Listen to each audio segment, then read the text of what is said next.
Hello friend, स्वागत है आप सभी का अपने यूट्यूब चैनल आद्या स्टडी एकेडमी में। मैं आशा करती हूँ आप सभी बहुत अच्छे होंगे और अपनी तैयारी बहुत अच्छी तरीके से कर रहे होंगे। आज के इस प्रैक्टिस सेट की क्लास में हम कुछ बहुत ही इंपॉर्टेंट नए प्रश्नों की प्रैक्टिस करने वाले हैं, क्योंकि प्रीवियस ईयर क्वेश्चन की प्रैक्टिस के साथ साथ आपको नए प्रश्नों की भी प्रैक्टिस करना बहुत ज़रूरी है।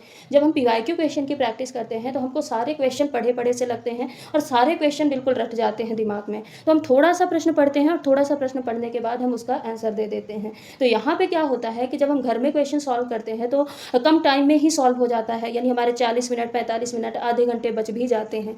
लेकिन जब हम एग्जाम में क्वेश्चन सॉल्व करने बैठते हैं तो वहाँ पे क्योंकि सिर्फ और सिर्फ प्रीवियस ईयर क्वेश्चन नहीं होते, प्रीवियस ईयर क्वेश्चन के साथ सिलेबस के अकॉर्डिंग आपके नए प्रश्न भी पूछे जाते हैं। तो नए प्रश्न आने की वजह से वहाँ पे हम टाइम मैनेज नहीं कर पाते, क्योंकि क्वेश्चन को पढ़ेंगे, क्वेश्चन को पढ़ने के बाद समझेंगे, फिर आंसर तक जाएंगे तो उसमें काफ़ी टाइम चला जाता है। तो इसकी प्रैक्टिस हमको घर से ही स्टार्ट करनी होगी। अगर हम अभी से नए प्रश्नों की प्रैक्टिस स्टार्ट कर देंगे, टाइम मैनेजमेंट करना स्टार्ट कर देंगे, तो हमको एग्जाम में जाके कोई भी दिक्कत नहीं होगी। तो इसीलिए इस वीडियो में लास्ट तक जरूर जुड़े रहिएगा। साथ ही आप सभी से रिक्वेस्ट है कि अगर चैनल पे नए हैं तो चैनल को सब्सक्राइब करके वीडियो को लाइक जरूर कर दीजिएगा। चलिए स्टार्ट करते हैं आज की इस क्लास को और देखते हैं आज का हमारा पहला प्रश्न क्या है। पहला प्रश्न है, जैव विविधता के संदर्भ में निम्नलिखित कथनों पर विचार कीजिए। ये सीटेट फरवरी 2015 में पूछा गया प्रश्न है। पहला ऑप्शन है, यहाँ पे स्टेटमेंट 4 दिए हैं। पहला स्टेटमेंट है, यह किसी क्षेत्र में पाई जाने वाली किसी विशेष स्पीसीज के व्यक्तियों की कुल संख्या का उल्लेख करती है।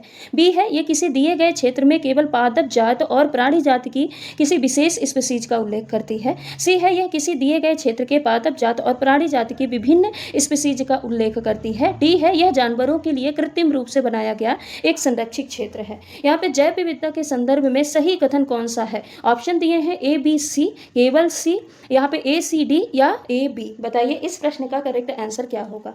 तो देखिए, जैव विविधता यानी बायोडाइवर्सिटी का मतलब क्या होता है? बायोडाइवर्सिटी का मतलब ये होता है कि किसी जगह पे कितने अलग अलग प्रकार के पेड़ पौधे या जीव जंतु पाए जाते हैं। कभी भी अगर जैव विविधता शब्द आ रहा है तो जैव विविधता से मतलब क्या होता है? विविधता मतलब होता है कि जितने ही प्रकार के जीव जंतु हो सके। तो किसी एक पर्टिकुलर क्षेत्र में, पर्टिकुलर रीजन में कितने प्रकार के जीव जंतु पाए जाते हैं या कितने प्रकार के अलग अलग पेड़ पौधे पाए जाते हैं, उनको हम क्या बोलते हैं? जैव विविधता या फिर बायोडाइवर्सिटी बोल सकते हैं। ठीक है। अब यहाँ पे जो पहला स्टेटमेंट दिया है, ये दिया है कि किसी क्षेत्र में पाई जाने वाली किसी विशेष स्पीसीज, तो किसी विशेष स्पीसीज की बात नहीं करता, किसी एक पर्टिकुलर स्पीसीज की बात नहीं करता जैव विविधता। यहाँ पे जितने अलग अलग वेराइटी के पेड़ पौधे या जीव जंतु हो उसी को हम विविधता बोलेंगे, डाइवर्सिटी बोलेंगे। तो ए तो यहाँ पे क्या हो जाएगा? गलत। बी है, यह किसी दिए गए क्षेत्र में केवल पादप जगत और प्राणी जगत की किसी विशेष स्पीसीज, तो यहाँ पे विशेष स्पीसीज और केवल यहाँ पे दे दिया है, इसलिए ये भी क्या हो जाएगा? गलत हो जाएगा। तीसरा है कि यह किसी दिए गए क्षेत्र के पादप जगत और प्राणी जगत की विभिन्न या विविध स्पीसीज का उल्लेख करती है, तो यही क्या होगा? इस प्रश्न का करेक्ट आंसर होगा, क्योंकि विविधता मतलब क्या होता है? विभिन्न, अलग अलग, अलग अलग या फिर विविध। तो इस प्रश्न का करेक्ट आंसर सी हो जाएगा। और सी कहाँ पे दिया है? ये दिया है ऑप्शन नंबर सेकंड में। बाकी फोर्थ जो है, यह जानवरों के लिए कृत्रिम रूप से बनाया गया एक संरक्षित क्षेत्र नहीं होता जैव विविधता। ठीक है, तो इस प्रश्न का correct answer option number second हो जाएगा। अगला प्रश्न है, जब तरंग एक माध्यम से दूसरे माध्यम में जाती है तब परिवर्तन होता है वेग में, आयाम में, आवृत्ति में या फिर तरंग दैर्घ्य में। यहाँ पे सही विकल्प चुनना है। ऑप्शन फर्स्ट है केवल ए, सेकंड है ए और बी, थर्ड है ए बी और डी और फोर्थ है ये सभी।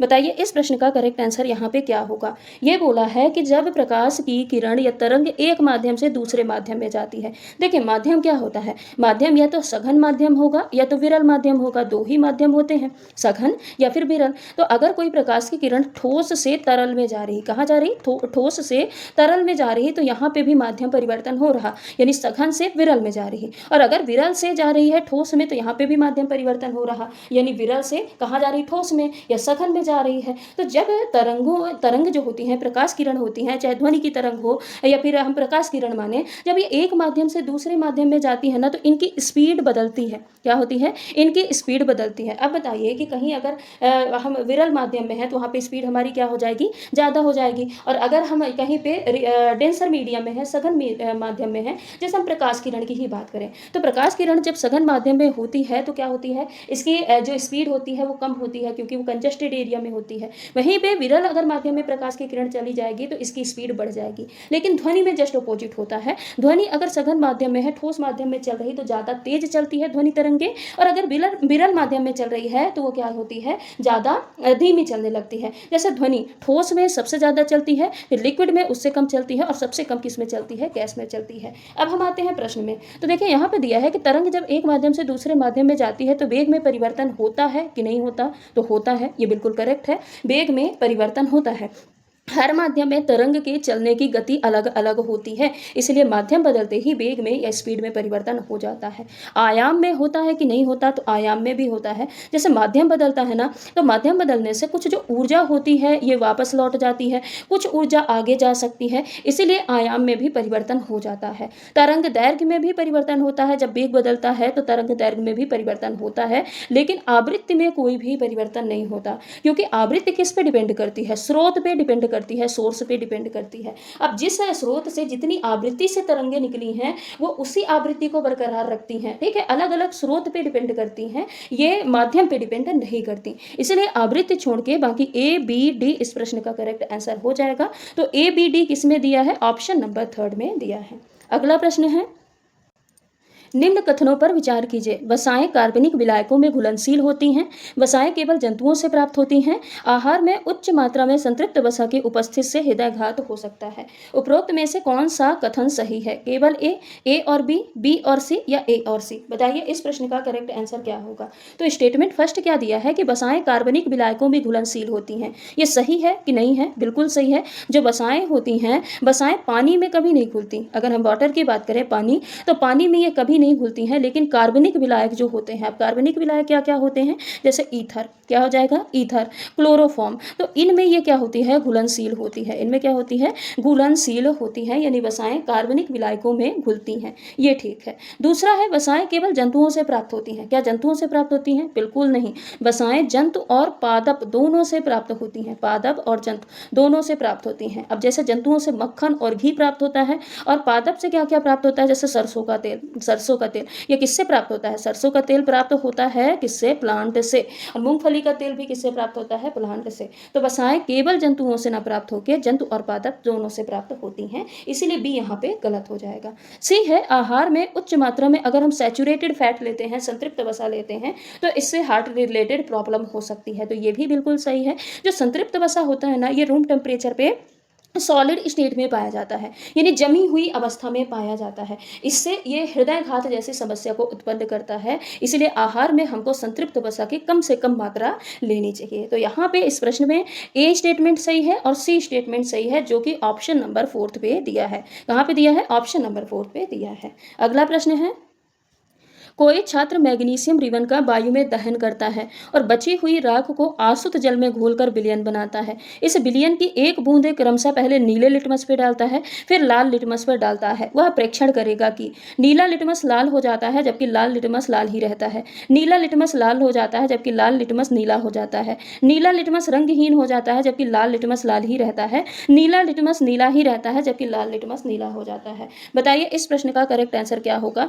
ये अम्ल और क्षार का लिटमस पेपर पे जो प्रयोग होता है उससे रिलेटेड प्रश्न है। तो देखिए एक एक स्टेप को आप देखते चलिए। पहला स्टेप क्या किया बच्चे ने, किया है कि जो मैग्नीशियम का रिबन है उसको वायु में दहन करता है, यानी जो मैग्नीशियम है, मैग्नीशियम किसके संपर्क में आएगी, ऑक्सीजन के संपर्क में आएगी, तो दहन होगा तो क्या बनाएगा, 2MgO, यानी मैग्नीशियम ऑक्साइड का निर्माण होगा। अब ये जो मैग्नीशियम ऑक्साइड है इसको आसुत जल में क्या करता है, धुलता है। तो मैग्नीशियम ऑक्साइड को जब हम आसुत जल में यानी वाटर के संपर्क में लाएंगे, धुलेंगे, तो क्या बनेगा, MgOH का होल ट्वाइस, यानी मैग्नीशियम हाइड्रोक्साइड बनेगा। अब जो मैग्नीशियम हाइड्रोक्साइड है ये कैसे नेचर का होता है, क्षारीय नेचर का होता है। हालांकि ये प्रश्न, इस तरीके का प्रश्न मैं आपको पहले भी पढ़ा चुकी हूँ, यही प्रश्न कम से कम 3 से 4 सेट में रिपीट हुआ है, बस थोड़ा सा लैंग्वेज बदल दिया है, बाकी ऑप्शन बदल दिए हैं, बाकी प्रश्न यही था, कॉन्सेप्ट यही था, ठीक है। अब ये जो मैग्नीशियम ऑक्साइड है ये कैसा होता है, मैग्नीशियम हाइड्रोक्साइड, ये कैसा होता है, क्षारीय नेचर का होता है। अब क्षार लिटमस पेपर पे कैसा प्रभाव देता है, तो क्षार क्या करता है, क्षार क्या करता है, ये क्या करता है, रेड को ब्लू में कन्वर्ट करता है कि नहीं करता, जो रेड लिटमस पेपर है उसको ब्लू में कन्वर्ट करता है। तो अब यहाँ पे ये जो मैग्नीशियम हाइड्रोक्साइड है इसको जब पहले नीले लिटमस पे डालेगा तो ये ऑलरेडी रेड को ब्लू में कन्वर्ट करता है, तो नीले पे क्या प्रभाव दर्शाएगा, नहीं, तो नीले लिटमस पेपर पे ये कोई प्रभाव नहीं दर्शाएगा, नीला नीला ही बरकरार रहेगा।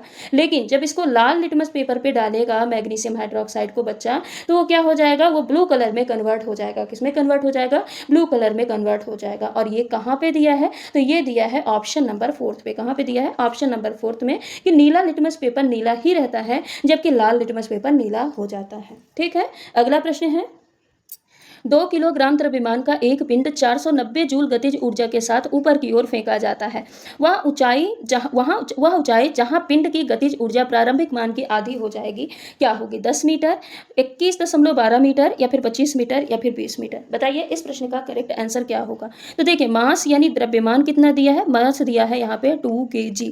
प्रारंभिक गतिज ऊर्जा जो दी है, काइनेटिक एनर्जी फर्स्ट, ये कितनी दी है, 490 जूल। कितनी दी है, 490 जूल दी है। अब बोला है कि जब पिंड ऊंचाई पे पहुंचता है, यानी कितनी ऊंचाई पे पहुंचता है कि उसकी जो गतिज ऊर्जा है वो आधी हो जाती है, यानी काइनेटिक एनर्जी जो सेकंड है, ये अंतिम जो काइनेटिक एनर्जी है, ये कितनी बचती है, इसकी आधी, 490 की आधी। यहाँ पे क्या लिखा है, 490, तो 490 की आधी यानी 245 जूल बचती है। अब हमको पता है कि जो काइनेटिक एनर्जी होती है, काइनेटिक एनर्जी मतलब ऐसे नहीं है कि लॉस होता है, बस उसका ट्रांसफॉर्मेशन होता है। यानी अगर गतिज ऊर्जा है तो गतिज ऊर्जा खत्म नहीं होगी, जब ऊंचाई पे पहुंचेगी तो गतिज ऊर्जा किस में बदल जाती है, स्थितिज ऊर्जा में। किस में बदल जाती है, स्थितिज ऊर्जा में बदल जाती है। और यहाँ पे जी हम कितना लेके चलेंगे, 9.8 मीटर पर सेकेंड स्क्वायर लेके चलेंगे। ठीक है, अब देखिए यहाँ पे प्रारंभिक गतिज ऊर्जा कितनी थी, 490, अंतिम गतिज ऊर्जा कितनी बची, 245, यानी जो 245 जूल बचा है ये किस में कन्वर्ट हो गया है, ये कन्वर्ट हो गया है स्थितिज ऊर्जा में। किस में कन्वर्ट हो गया है, स्थितिज ऊर्जा में कन्वर्ट होगा, क्योंकि यहाँ पे जो ऊर्जा होती है ये नष्ट नहीं की जा सकती और न ही बनाई जा सकती, बस ये एक रूप से दूसरे रूप में बदलती है। तो अब स्थितिज ऊर्जा का फॉर्मूला क्या होता है, mgh होता है। तो mgh बराबर क्या हो जाएगा, 245 जूल। अब यहाँ पे जो m है, m कितना है, 2 है, g का मान कितना है, 9.8 है, h हमको निकालना है, हाइट ही निकालना है कि कितने में गतिज ऊर्जा आधी रह जाती है, और यहाँ पे 245 दिया है। जब आप इसको सॉल्व करेंगे तो 9.8 का 2 में मल्टीप्लाई हो जाएगा, तो कितना हो जाएगा, ये जाके बदल जाएगा कितना, 19.6। तो 19.6 इंटू एच बराबर क्या हो जाएगा, 245 जूल हो जाएगा। अब इसको हम h निकालेंगे तो h इक्वल टू क्या हो जाएगा, 245 बटे 19.6 हो जाएगा। इसको आप काटेंगे तो आ जाएगा 12.5 मीटर। अब देखिए 12.5 मीटर किस में दिया है, हाइट, ऊंचाई निकालनी थी, यहाँ पे नहीं है ऑप्शन में, आप सेकंड को ही यहाँ पे करेक्ट कर लीजिए, 12.5 कर लीजिए, तो यही क्या हो जाएगा, इस प्रश्न का करेक्ट आंसर हो जाएगा। अगला प्रश्न है, जब अर्धचालक की डोपिंग की जाती है तो चालकता बढ़ती है, चालकता घटती है, प्रतिरोधकता बढ़ती है, या प्रतिरोधकता घटती है। उपरोक्त में से कौन सा कथन सत्य है, केवल ए, केवल बी, बी और सी, ए और डी। बताइए इस प्रश्न का करेक्ट आंसर यहाँ पे क्या होगा। तो देखिए अर्धचालक यानी जो सेमी कंडक्टर होते हैं, इसमें डोपिंग का मतलब क्या होता है, डोपिंग का मतलब होता है कि जैसे कोई भी यहाँ पे क्या है, धातु है, अब इसमें हम कोई दूसरी अशुद्धि मिलाना चाहते हैं ताकि उसमें इलेक्ट्रॉन्स का नंबर बढ़ सके, क्या हो, इलेक्ट्रॉन्स का या होल्स की संख्या बढ़ सके, तो इसी को हम क्या बोलते हैं, डोपिंग बोलते हैं। यानी किसी अर्धचालक में अशुद्धि का मिलाना जिससे कि इलेक्ट्रॉन्स या होल्स की संख्या बढ़ सके, उसको हम क्या बोलते हैं, डोपिंग बोलते हैं। अब देखिए जब इलेक्ट्रॉन्स की संख्या बढ़ेगी तो चालकता बढ़ेगी कि नहीं बढ़ेगी, बिल्कुल बढ़ेगी। डोपिंग से इलेक्ट्रॉन की संख्या बढ़ती है, और जितने ही ज़्यादा इलेक्ट्रॉन होंगे उतनी ही ज़्यादा धारा बहेगी, उतनी ही ज़्यादा धारा आसानी से बहेगी। ठीक है, तो यहाँ पे जो फर्स्ट स्टेटमेंट है ये तो बिल्कुल करेक्ट हो जाएगा। अब चालकता बढ़ती है तो घटेगी तो नहीं, तो बी क्या हो जाएगा, यहाँ पे इनकरेक्ट हो जाएगा। अब देखिए जब चालकता बढ़ती है ना, तो चालकता और प्रतिरोध दोनों एक दूसरे के अपोजिट होते हैं। चालकता और ये जो प्रतिरोध होते हैं, प्रतिरोध, ये दोनों एक दूसरे के अपोजिट होते हैं। चालकता बढ़ती है तो प्रतिरोध कम होता है, और चालकता कम होती है तो प्रतिरोध क्या होता है, बढ़ता है। अब यहाँ पे जब चालकता बढ़ रही है तो प्रतिरोध बढ़ेगा नहीं, प्रतिरोध क्या हो जाएगा, कम हो जाएगा। तो इस प्रश्न का करेक्ट आंसर ए और डी हो जाएगा। और ए और डी कहाँ पे दिया है, तो ऑप्शन नंबर 4 इस प्रश्न का करेक्ट आंसर हो जाएगा। अगला प्रश्न है, निम्न में से कौन सा कथन ऊष्मा और ताप के संबंध का सही व्याख्या करता है। ऊष्मा का स्थानांतरण तापांतर के कारण होता है, वस्तु से ऊष्मा निकलने पर इसके ताप में वृद्धि होती है, ऊष्मा और ताप की मापन इकाई समान होती है, उपरोक्त सभी। बताइए इस प्रश्न का करेक्ट आंसर क्या होगा। तो देखिए जो हीट होती है, ऊष्मा होती है, ऊष्मा हमेशा कैसे जाती है, गर्म वस्तु से ठंडे की ओर जाती है। ऊष्मा हमेशा गर्म से ठंडे की ओर ट्रांसफर होती है कि नहीं होती, होती है। ठीक है, जैसे कि आप गर्म चाय का कप, ये कोई भी कप है गर्म चाय का, आप इस कप को क्या करिए या किसी रूम पे रख दीजिए, तो यहाँ पे देखिए भाप बन बन के ऊष्मा बाहर निकलेगी और पूरे कमरे में फैल जाएगी और चाय क्या हो जाती है, ठंडी हो जाती है। तो इससे हमको ये पता चलता है कि ऊष्मा हमेशा गर्म वस्तु से ठंडे वस्तु की ओर जाती है। और यही जो तापमान का अंतर होता है ना, यही जो तापमान का अंतर होता है उसको हम क्या बोलते हैं, तापांतर बोलते हैं। तो ऊष्मा का स्थानांतरण किसके कारण होता है, तापांतर के कारण होता है या तापमान में अंतर के कारण होता है। बस उससे जब ऊष्मा निकलती है तो ताप में वृद्धि नहीं होती है, बल्कि क्या होती है, ताप में सामान्यतः कमी देखने को मिलती है। और यहाँ पे दिया है कि ऊष्मा और ताप मापन की इकाई समान होती है, तो बिल्कुल नहीं। ऊष्मा की इकाई क्या है, जूल है। ऊष्मा की इकाई क्या है, जूल है। जबकि जो ताप है, ताप की इकाई डिग्री सेल्सियस या फिर केल्विन होता है। तो यहाँ पे मापन की इकाई समान नहीं होती। तो इस प्रश्न का correct answer option number first होगा। अगला प्रश्न है, विटामिन एक्स की हीनता यानी कमी के कारण मसूड़ों से रुधिर बहने लगता है। यह विटामिन खनिज वाई के अवशोषण के लिए आवश्यक है तथा एक्स भोजन जेड में पाया जाता है। यहाँ पे आपको एक्स, वाई और जेड को पहचानना है। एक्स विटामिन है, विटामिन बी है, वाई कैल्शियम है और जेड हरी पत्तियों वाली वनस्पति। एक्स विटामिन ए है, वाई फास्फोरस है, जेड कुक्कुट उत्पाद है।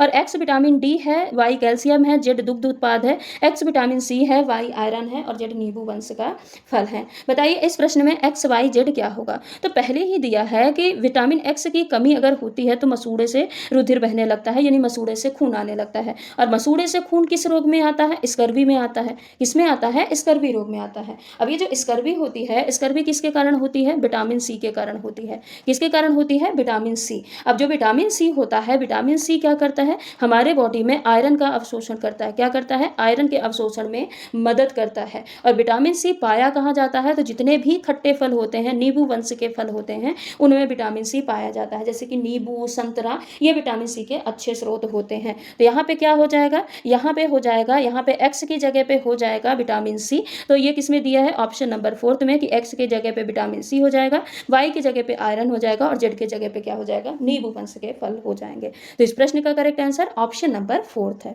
अगला प्रश्न है, 5 ग्राम वाले 5 ग्राम भार वाले पंख और 1 ग्राम भार वाली कील, दोनों में समान गतिज ऊर्जा है। दोनों वस्तुओं के संवेग के बारे में निम्न में से कौन सा कथन सही है। दोनों वस्तुओं में बराबर संवेग होगा, हल्की वस्तु में अधिक संवेग होगा, भारी वस्तु में अधिक संवेग होगा, दो वस्तुओं का संवेग की तुलना करना संभव नहीं है। बताइए इस प्रश्न का करेक्ट आंसर क्या होगा। देखिए यहाँ पे दो वस्तु दी है, एक 5 ग्राम की और एक 1 ग्राम की। यहाँ पे बोला है कि गतिज ऊर्जा समान है। गतिज ऊर्जा क्या होती है, काइनेटिक एनर्जी बराबर होती है 1/2 mv²। अब यहाँ पे गतिज ऊर्जा समान होती है तो संवेग क्या होता है, संवेग होता है P बराबर mv। जब गतिज ऊर्जा समान होती है तो संवेग और काइनेटिक एनर्जी का संबंध जो होता है P = क्या हो जाता है, 2mk।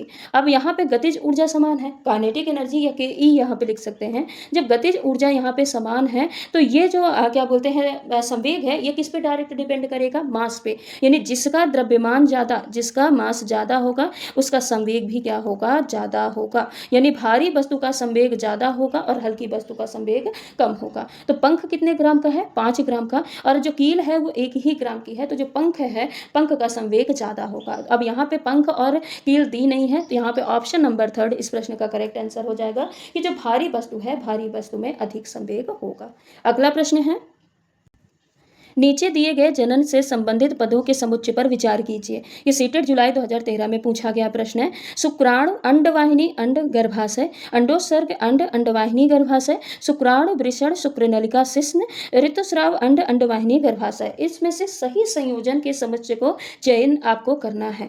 ऑप्शन फर्स्ट है ABC, BCD, CDA या ABD। बताइए इस प्रश्न का करेक्ट आंसर यहाँ पे क्या होगा, इस प्रश्न का करेक्ट आंसर क्या होगा। तो देखिए पहला क्या है, शुक्राणु अंडवाहिनी अंड और गर्भाशय। तो यहाँ पे देखिए जो शुक्राणु स्पर्म है ये नर जनन तंत्र का भाग है, और अंडवाहिनी अंड गर्भाशय यानी फैलोपियन ट्यूब, एग और यूट्रस ये किसका होता है, फीमेल रिप्रोडक्टिव का पार्ट होता है ना, फीमेल रिप्रोडक्शन सिस्टम का पार्ट होता है। तो यहाँ पे ए तो क्या है, ये सही समुच्चय नहीं बताता। बी है अंडोत्सर्ग अंड अंडवाहिनी गर्भाशय, तो ये पूरा ही संयोजन किससे है, मादा जनन तंत्र से रिलेटेड है, मादा जनन तंत्र से रिलेटेड है। और ये पूरी प्रोसेस को भी बता रहा है कि पहले अंडाशय से अंड अंडे निकलेंगे, फिर कहाँ पे जाएंगे, फैलोपियन ट्यूब में, फिर उसके बाद जाके यहाँ पे गर्भाशय से जुड़ जाते हैं। तो ये पूरी प्रक्रिया बता रहा, इसलिए बी क्या हो जाएगा, सही समुच्चय हो जाएगा।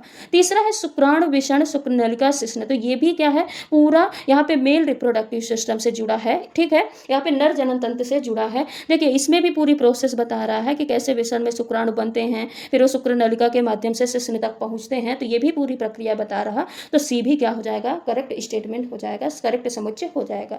डी है ऋतुस्राव अंड अंडवाहिनी गर्भाशय। तो ये भी क्या होता है, बिल्कुल सही संयोजन है, और ये मादा जनन तंत्र यानी मादा में जो मासिक धर्म चक्र होता है ना, उसकी साइकिल को बता रहा है कि कैसे अगर अंडों का निषेचन नहीं होगा तो वो टूटेगी दीवार, गर्भाशय की परत टूट के ऋतुस्राव के रूप में कैसे बाहर आती है। तो यहाँ पे बी भी सही है, सी भी सही है और डी भी सही है। तो इस प्रश्न का correct answer option number second B C D हो जाएगा।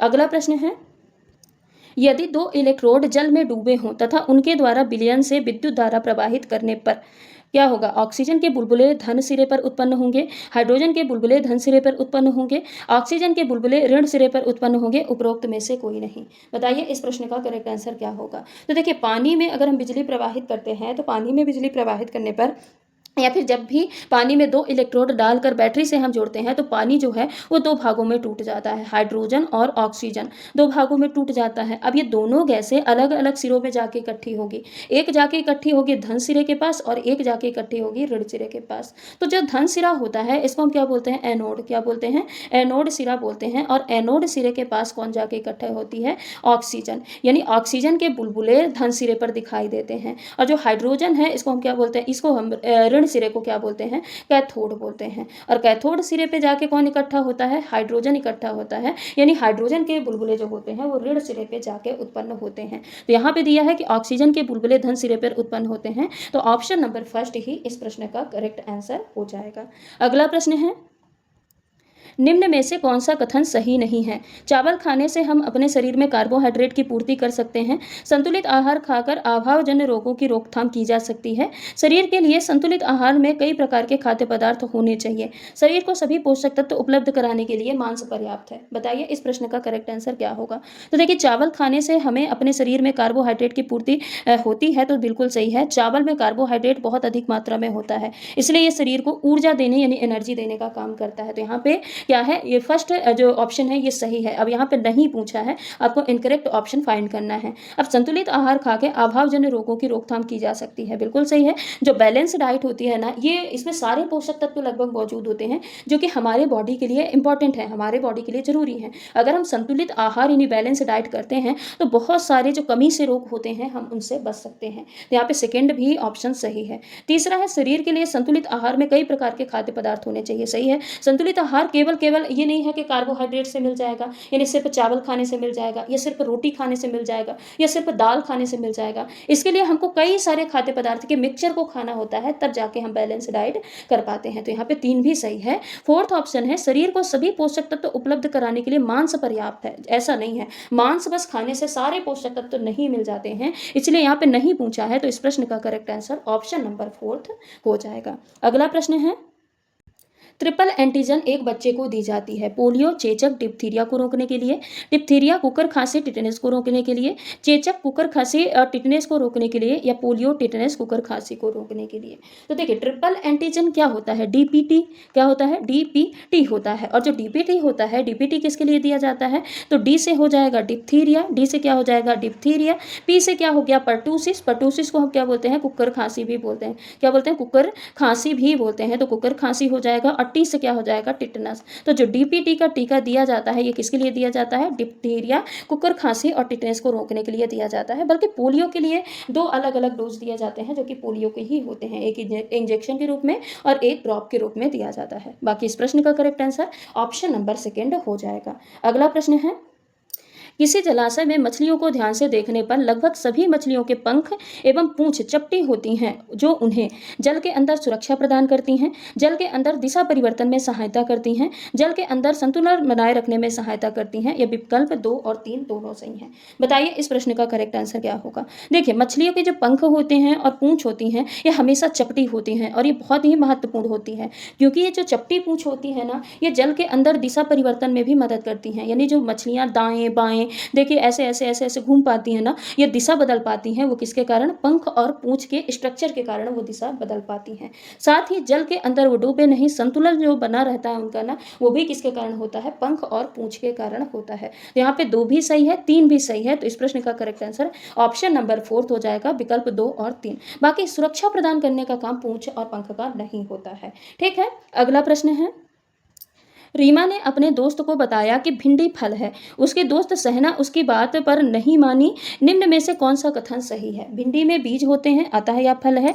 भिंडी में बीज होते हैं अतः यह सब्जी है। भिंडी एक सब्जी है अतः यह फल नहीं हो सकता है। भिंडी को पकाकर खाते हैं अतः यह सब्जी है।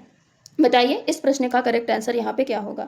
तो देखिए रीमा ने क्या बोला कि भिंडी एक फल है, जबकि उसकी दोस्त सहना है ये नहीं मानती, वो बोलती है भिंडी एक सब्जी है। तो यहाँ पे ये प्रूव करना है कि भिंडी फल क्यों है, जो रीमा ने बोला है ये भिंडी फल क्यों है। तो देखिए अगर हम इसको बॉटनी के अनुसार देखें, एनसीईआरटी के अनुसार, तो फल की पहचान इस बात से होती है कि वो बना कहाँ से हो? फूल से बना हो। कहाँ से बना हो? फूल के किस भाग से बनता है और उसमें बीज होता है कि नहीं, ये बताता है फल की पहचान। तो भिंडी फूल से बनता है, जो भिंडी होता है ये किससे बनता है? फूल से बनता है। ठीक है, भिंडी फूल से बनती है और उसके अंदर बीज भी होते हैं, इसीलिए वैज्ञानिक के अनुसार भिंडी को हम एक फल ही मानते हैं। क्या होता है? वैज्ञानिक दृष्टि से भिंडी एक फल होता है, लेकिन हम रोजमर्रा में देखिए भिंडी को पकाकर खाते हैं, इसलिए इसको हम सब्जी कहते हैं। बाकी वैज्ञानिक रूप से भिंडी एक फल होता है। तो इस प्रश्न का correct answer option number first, यानी रीमा ने सही कहा था अपने दोस्त से कि भिंडी क्या होती है? एक फल होती है, क्योंकि भिंडी में बीज होते हैं और यह फल है। अगला प्रश्न है, सल्फर, एल्यूमिनियम और लौह के गलनांक डिग्री सेल्सियस में क्रमशः 113, 666 और 1535 है। निम्न में से कौन सा एक सही है? आयरन 200 डिग्री सेल्सियस ताप पर ठोस है। एल्यूमिनियम तथा आयरन 200 डिग्री सेल्सियस ताप पर ठोस है। आयरन, सल्फर और एल्यूमिनियम 200 डिग्री सेल्सियस ताप पर ठोस है, और जो सल्फर है ये 200 डिग्री सेल्सियस ताप पर ठोस है। बताइए इस प्रश्न का करेक्ट आंसर क्या होगा? तो यहाँ पे क्या है, ठोस और द्रव हम कब मानेंगे? जब तापमान गलनांक से कम हो। किससे कम हो? गलनांक से कम हो। जो टेम्परेचर दिए हैं ये गलनांक से अगर कम है तो वो पदार्थ किस में आ जाएगा? द्रव में आ जाएगा। किस में आ जाएगा? ठोस में आ जाएगा। और अगर जो तापमान है ये गलनांक से ज़्यादा है, यानी जितना गलने के लिए तापमान चाहिए उससे ज़्यादा है, तो ये किस में बदल जाएगा? द्रव में बदल जाएगा। अब यहाँ पे देखिए जो सल्फर है, सल्फर का यहाँ पे जो गलनांक दिया है कितना दिया है? 113 डिग्री सेल्सियस। अब यहाँ पे तापमान कितना दिया है? तापमान दिया है 200 200 200 200। तो हम 200 में देखते हैं, यहाँ का गलनांक 100, सल्फर का गलनांक 113 डिग्री सेल्सियस है। अब तापमान दिया है 200 डिग्री सेल्सियस, तो देखिए तापमान से इसका जो गलनांक है ये तापमान इससे ज़्यादा है। अब तापमान ज़्यादा है यानी 113 में ही डिग्री सेल्सियस में ही ये पिघल जाएगा। तापमान तो 200 डिग्री सेल्सियस दिया है, तो जो सल्फर होगा, सल्फर क्या होगा? यहाँ पे द्रव होगा। क्या होगा? द्रव होगा। वहीं पे हम बात करें एल्यूमिनियम की, तो एल्यूमिनियम का यहाँ पे गलनांक कितना दिया है? 666 डिग्री सेल्सियस। तापमान 200 ही डिग्री सेल्सियस दिया है। जब इसको तापमान को और बढ़ाएंगे तब जाके एल्यूमिनियम पिघलेगा, यानी एल्यूमिनियम रहेगा ठोस अवस्था में। अब बात करते हैं आयरन, तो आयरन का गलनांक कितना दिया है? 1535, और तापमान कितना दिया है? सिर्फ 200 डिग्री सेल्सियस। जब इसको हम 1535 से ज़्यादा करेंगे तब जाके ये पिघलेगा, यानी आयरन भी पाया जाएगा ठोस अवस्था में। तो आयरन 200 ताप पर ठोस अवस्था में है, ये तो बिल्कुल सही है। एल्यूमिनियम और आयरन 200 ताप पर ठोस अवस्था में है, ये भी सही है। एल्यूमिनियम, सल्फर तथा आयरन, सल्फर तथा एल्यूमिनियम 200 ताप पर ठोस अवस्था में है, नहीं, क्योंकि सल्फर किस में आ जाता है? लिक्विड में आ जाता है। सल्फर 200 ताप पर ठोस अवस्था में है, तो ये भी क्या हो जाएगा? गलत। तो ये दोनों गलत हो जाएंगे। अब यहाँ पे सिर्फ आयरन की बात कही है, इसलिए ये करेक्ट आंसर नहीं होगा। यहाँ पे correct answer option number second हो जाएगा, क्योंकि एल्यूमिनियम और आयरन दोनों 200 डिग्री सेल्सियस ताप पर ठोस अवस्था में होते हैं। अगला प्रश्न है, एथेनॉल को विकृत करने के लिए निम्नलिखित में से किसका प्रयोग किया जाता है? मिथाइल अल्कोहल का, प्रोपाइल अल्कोहल का, फेनॉल का, या फिर मेथेन का? बताइए इस प्रश्न का करेक्ट आंसर क्या होगा?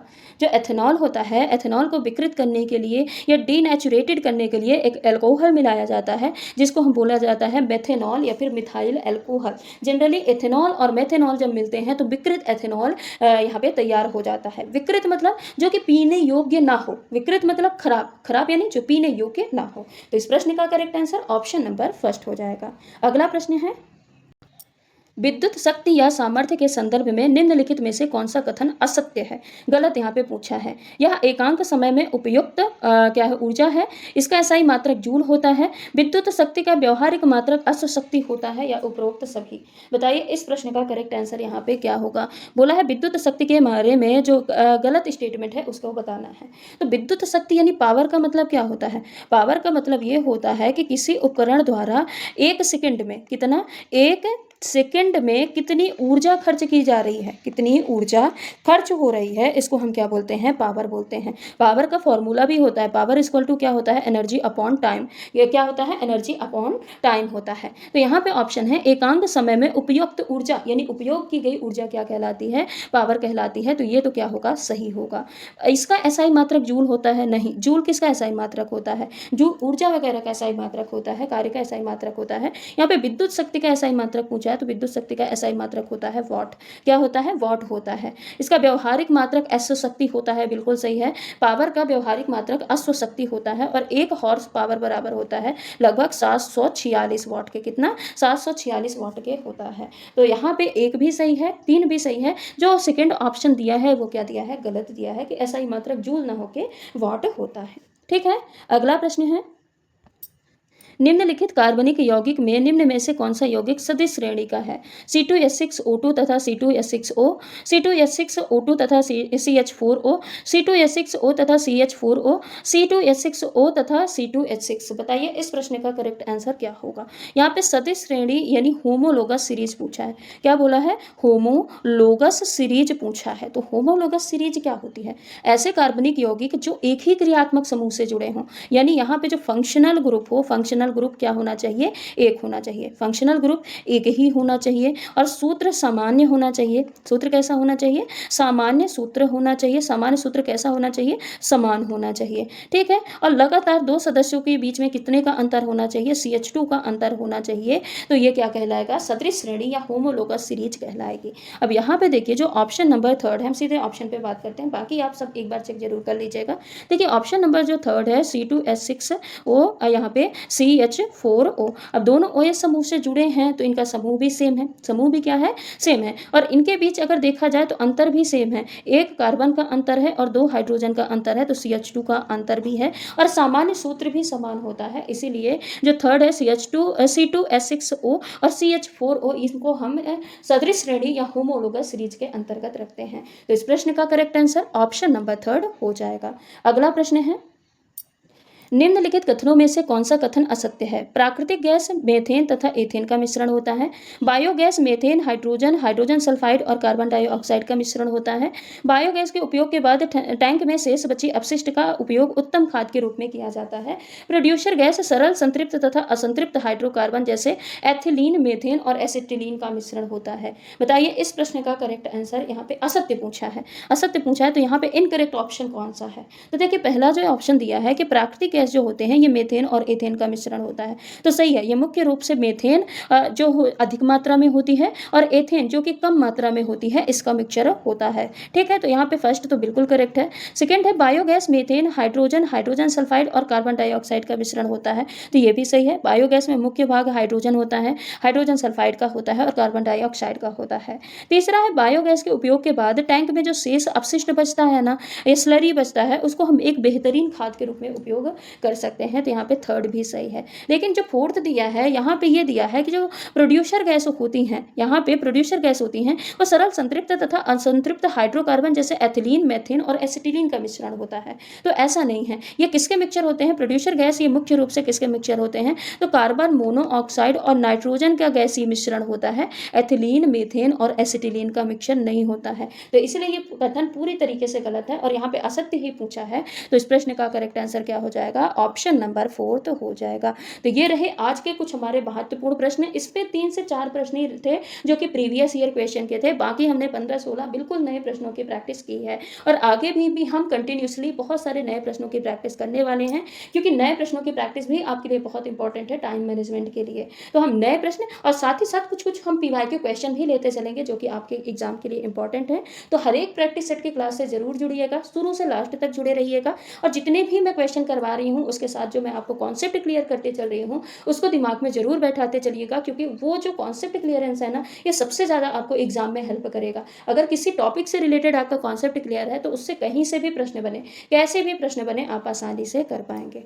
तो चलिए आज की इस क्लास को हम यहीं पे समाप्त करते हैं, मिलते हैं अगली क्लास में। तब तक के लिए अगर आप चैनल पे नए हैं तो चैनल को सब्सक्राइब करके वीडियो को लाइक जरूर कर दीजिएगा, साथ ही बेल आइकन को भी हिट कर दीजिएगा ताकि कोई भी अपडेट हो उसका नोटिफिकेशन आप तक सबसे पहले पहुंच पाए।